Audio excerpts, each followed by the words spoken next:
Good morning student. आज मैं आपको स्टैंडर्ड 12 का चैप्टर 4 मनोभाव और पूर्वग्रह के विषय में समझाऊंगी। इससे पहले मैंने आपको मनोभाव की परिभाषा और उसके स्वरूप के विषय में समझाया था।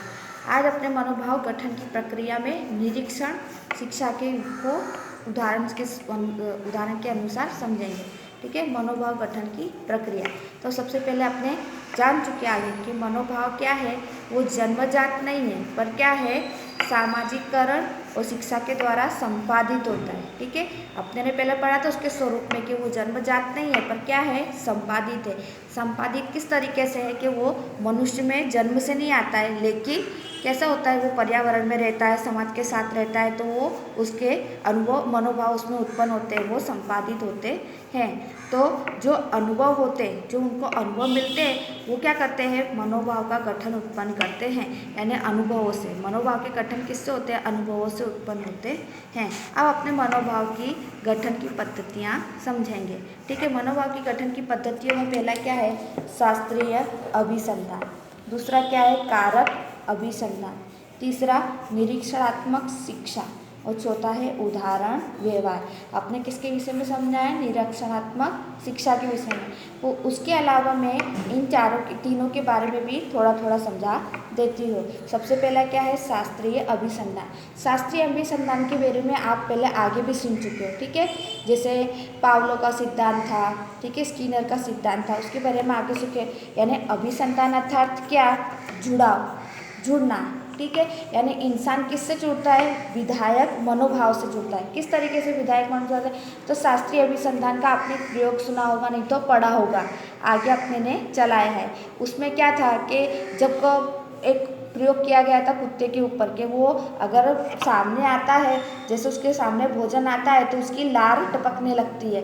फिर क्या बजती है, घंटी बजती है, तो फिर उसकी लार टपकती है।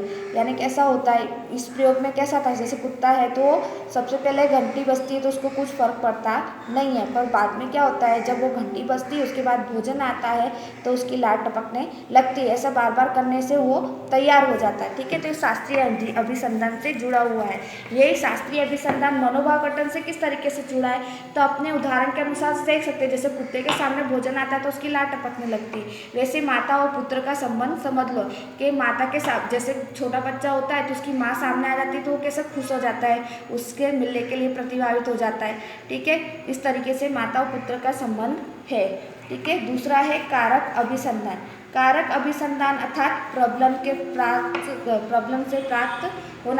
प्राप्त होना, यानी प्रॉब्लम से जुड़ी प्रक्रिया। कारक अभिसंधान में भी अपने आगे पढ़ चुके हैं कि प्रॉब्लम यानी कोई वस्तु पाने के लिए, जैसे अपने ने बिल्ली का देखा था कि बिल्ली के सामने भोजन लगते हैं तो वो पंजे पे हाथ मारती है।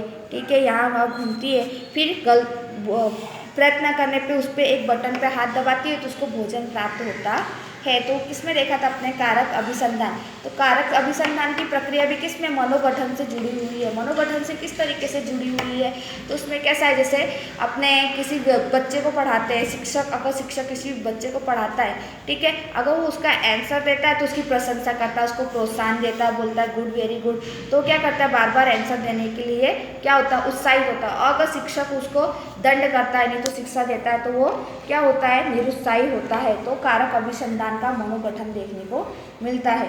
तीसरा है निरीक्षणात्मक शिक्षा। तो इसके बाद निरीक्षण अर्थात अनुकरण करना, यानी कैसा है, एकदम निरीक्षण यानी बहुत सूक्ष्म तरीके से अनुकरण करना। इसके बारे में मैं डिटेल में आगे चलाती हूँ।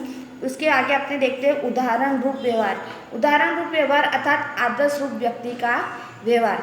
यानी अपने जानते कि अपने समाज में रहते हैं, ठीक है, समाज में रहते हैं तो आप लोग अलग अलग व्यक्तियों को देखते रहते हो, समझते हो, तो उसमें से कितने व्यक्ति हैं जो आपके लिए आदर्श रूप हो जाते हैं। आपके मन में कैसा लगता है कि हाँ, हमको भी इनके जैसा बनना है, इनके जैसे गुण लेने हैं, ठीक है, इनके जैसा समाज में बनना है।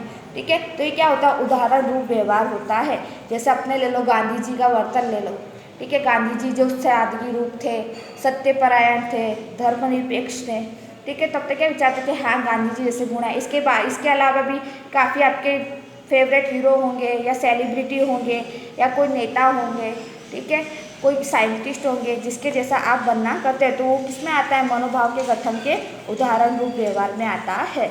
अब उसके बाद अपने क्या लेंगे, निरीक्षणात्मक शिक्षण। तो निरीक्षण शिक्षण क्या होता है, अनुकरण की नींव होती है। यानी निरीक्षण कब करता है इंसान, जब अनुकरण करेगा।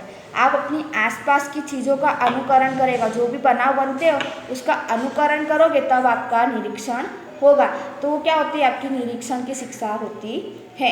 अनुकरण निरीक्षण कोई बिना संभव नहीं है। अगर आप कोई भी अनुकरण करते हो, ठीक है, अगर उसको निरीक्षण करना है तो अनुकरण करना जरूरी है। अगर अनुकरण नहीं करते तो अनुकरण निरीक्षण के बिना संभव नहीं है। जैसे लोगों का व्यवहार को बारीकी से निरीक्षण करना है, ठीक है, उतने ही सुंदर तरीके से उसका अनुकरण करना है। यानी आपको जो पसंद व्यक्ति हो तो उसका क्या करते हैं आप लोग, निरीक्षण करते हो, ठीक है, बारीकी से निरीक्षण करते हैं कि उनकी पसंद क्या है, नापसंद क्या है, वो क्या खाते हैं, क्या पीते हैं, वो सबका निरीक्षण करते हो, उसका बड़ी ही सुंदर तरीके से क्या करते हो, अनुकरण करते हैं। जैसे दूसरे के व्यवहार, अगर आपको कोई व्यक्ति पसंद है नहीं तो नापसंद है, ठीक है, तो उनके व्यवहार को क्या करते हैं, स्वीकृति अस्वीकृति। अगर आपको पसंद है तो आप उसके साथ क्या बढ़ाओगे, संबंध बढ़ाओगे।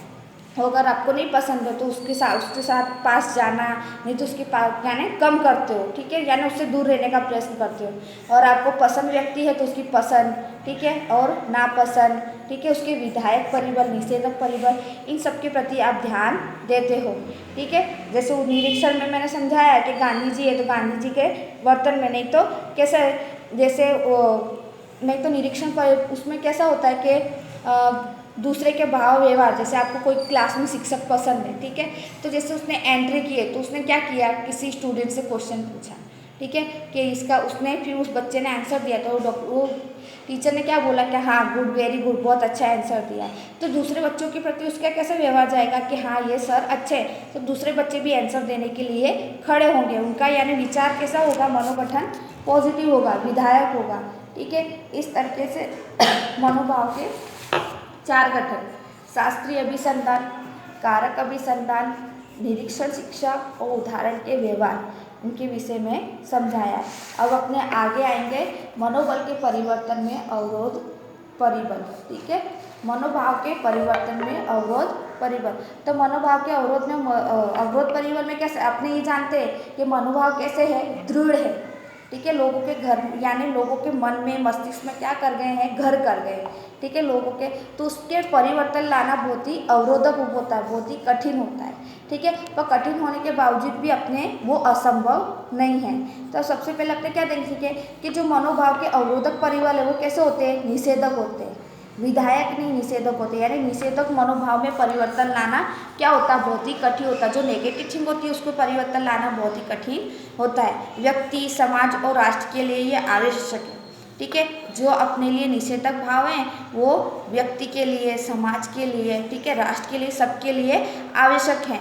पर इनमें सुधार लाने के लिए हमको क्या होते हैं, काफ़ी अवरोधक उठाने पड़ते हैं, यानी काफ़ी मुश्किलें उठानी पड़ती हैं। तो मनोभाव में परिवर्तन में अवरोध लाना बहुत ही मुश्किल होता है, ठीक है। किस तरीके से, जैसे कुरिवाज हैं, ठीक है, वो लोगों के मन मस्तिष्क में क्या कर गए, घर कर गए। अब हम उनको बदलना चाहेंगे, नहीं तो उनमें कुछ चेंज लाना चाहेंगे तो उसमें काफ़ी अवरोधक उत्पन्न होंगे।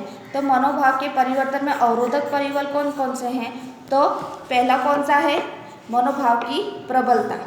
दूसरा कौन सा है, मनोभाव की जटिलता। तीसरा कौन सा है, मनोभाव का महत्व।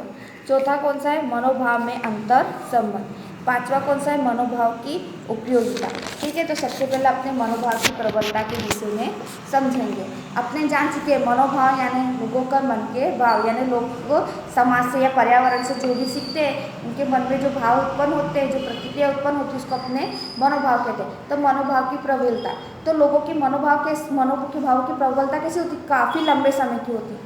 व्यक्ति समाज में काफ़ी लंबे समय तक रहता है तब वो उसके दिमाग में घर कर जाता है, तो वो कैसे हो जाती है, दृढ़ीकरण हो जाती है, यानी उसको बदलना मुश्किल होता है। यानी मनोभाव में परिवर्तन लाना बहुत ही कठिन होता है।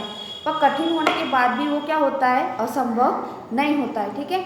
ये जो मनोभाव की प्रबलता का गठन है, ठीक है, मनोभाव की प्रबलता का अवरोध है, ये बहुत ही प्रबलता वाला होता है, यानी बहुत ही कठिन होता है, यानी लोगों के में प्रबलता उसकी अधिक होती है।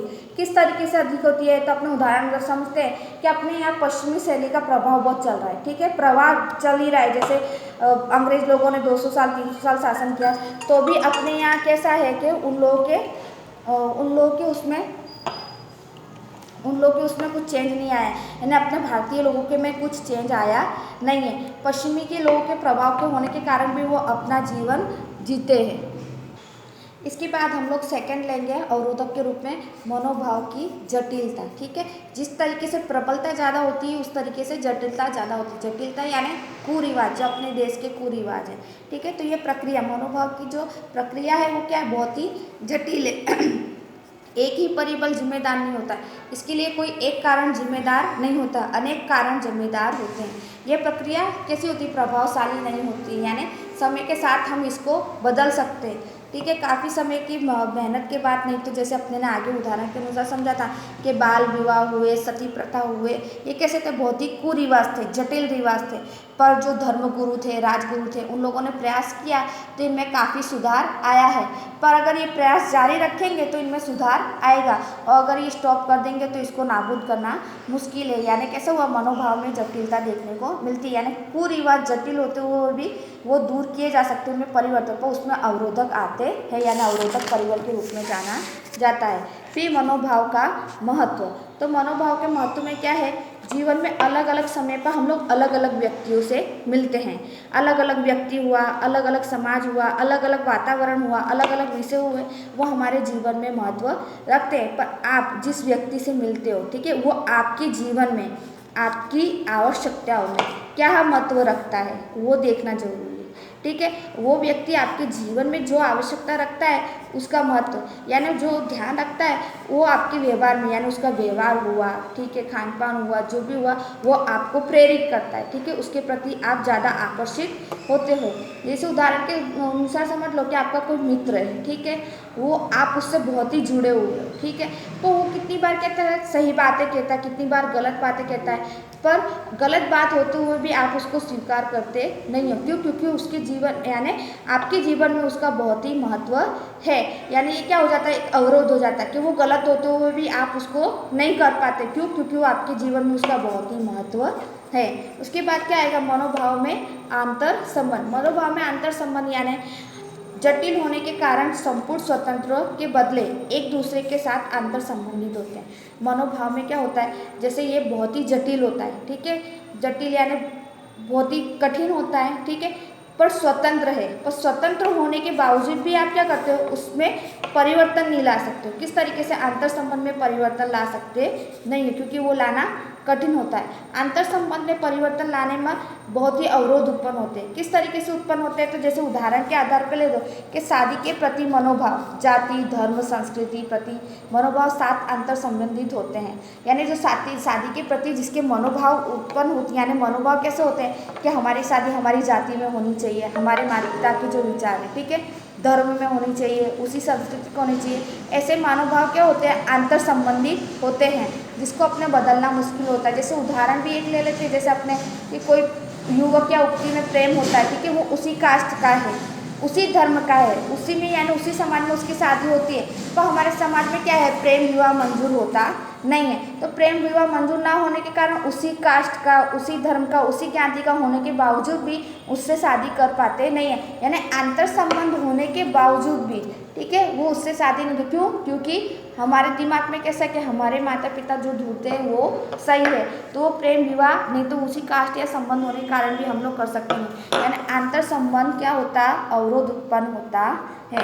पांचवा क्या है, मनोभाव की उपयोगिता। मनोभाव की उपयोगिता में कैसा है कि कुछ व्यक्ति, वस्तु, परिस्थिति, दुर्घटना या घटना के व्यक्ति, ठीक है, जो ये घटना के व्यक्ति होते हैं वो अपने मनोभाव पर इतना प्रभाव डालते हैं ना कि वो अपने जीवन में इतने उपयोगी हो जाते हैं कि वो अगर गलत करते हैं तो भी हम लोग उनका अवरोध कर पाते नहीं हैं, ठीक है। यानी वो अपनी अत्यंत उपयोगिता, आवश्यकता के कारण उनके खिलाफ जाते नहीं है, यानी उनका अवरोध उत्पन्न कर पाते नहीं है, ठीक है। अपना विधायक मनोभाव बदलने के लिए तैयार नहीं होते, ठीक है। जैसे सपोज है आपके जीवन में कोई गुरु होंगे, कोई शिक्षक होंगे, ठीक है, तो वो आपके ऊपर इतने प्रभावित करते कि उनकी उपयोगिता इतनी प्रभावित करती है, नहीं तो कोई राजनेता है उतने प्रभावित करते हैं कि कितनी बातें उनकी सही होती है पर कितनी गलत होती है, पर गलत होते हुए भी आप उनके खिलाफ जाते नहीं है बल्कि उनका साथ और देते हैं। यानी विधायक, अगर आप विधायक हो, सही हो, तो भी उनके मनोभाव यानी आप उनके प्रति अपना मनोभाव बदलते नहीं है। क्यों? क्योंकि वो आपके जीवन में उपयोगिता रखते हैं, यानी आपके जीवन में उनकी उपयोगिता ज़्यादा है। यानी विधायक मनोभाव होने के बदले भी आप उनके विषय में नहीं बदल पाते हो। इसके बाद मैं आपको पूर्वग्रह के स्वरूप के विषय में और आगे और चर्चा करूँगी। अस्तु।